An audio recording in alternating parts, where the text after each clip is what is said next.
till the age of 60, he never put his forehead on the ground, never made a sajda. He was born into a Muslim family, in a Muslim country.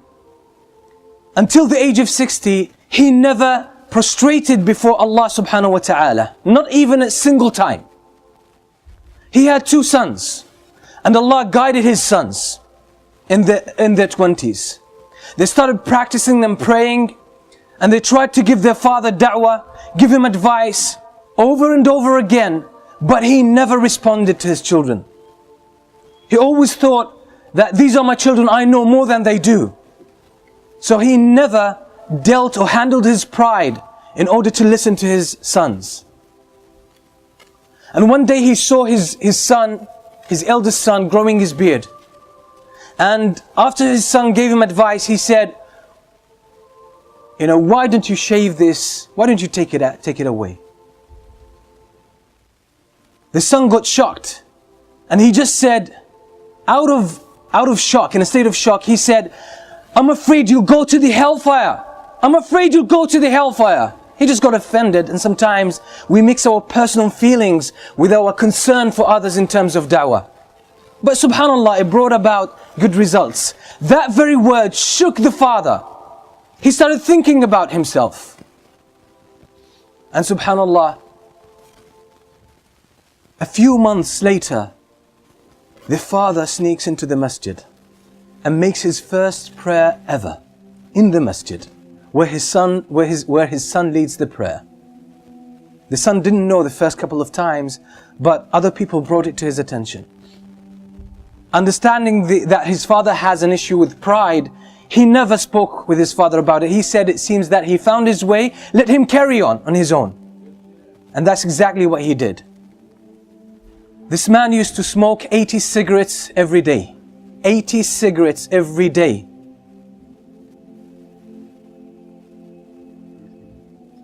And one day, he decided, I want to give up smoking. And that was after listening to many classes delivered by his own son.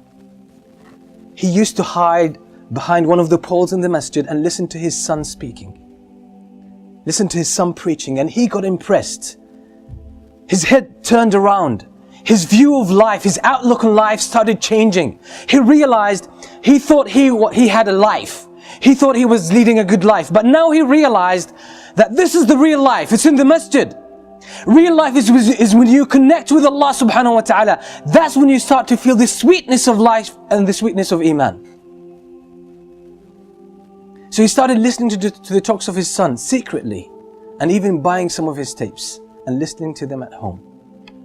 And ultimately one day, for those who can't give up any kind of addiction, they're stuck with some kind of addiction, cigarettes, alcohol, even any other thing. Sometimes sins could be very addictive. Being unable to lower your gaze, watching nasty things on the internet and on TV, that's a form of addiction, and people can't break from it. Sometimes it's worse than smoking. This father one day decided to give up smoking. In one day, he gave up smoking. He didn't reduce the number of cigarettes he would smoke every day. He just gave up. He decided. He said, enough is enough. I'm not going to have this anymore. And he gave up smoking from 80 cigarettes a day to 0. So it's a matter of decision. It's a matter of commitment. And you can get all of this once you connect with Allah subhanahu wa ta'ala. Now I know the father. He is 73 years old now. 73 years old. Now he gave up smoking at the age of 68. At the age of 68. Now, among the learned people that I know in my life, and I know a lot, he's one of the most outstanding. At the age of 68, his life took a new direction. He read Tafsir Ibn Kathir more than 15 times.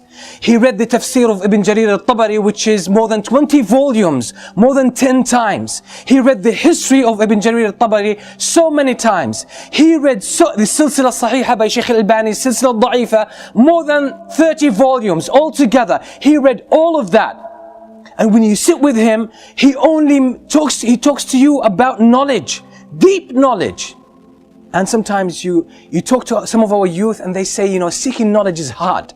It's difficult. What about this man? How much memory has he got left at the age of 68? That now he's one of the strong students of knowledge in his own country.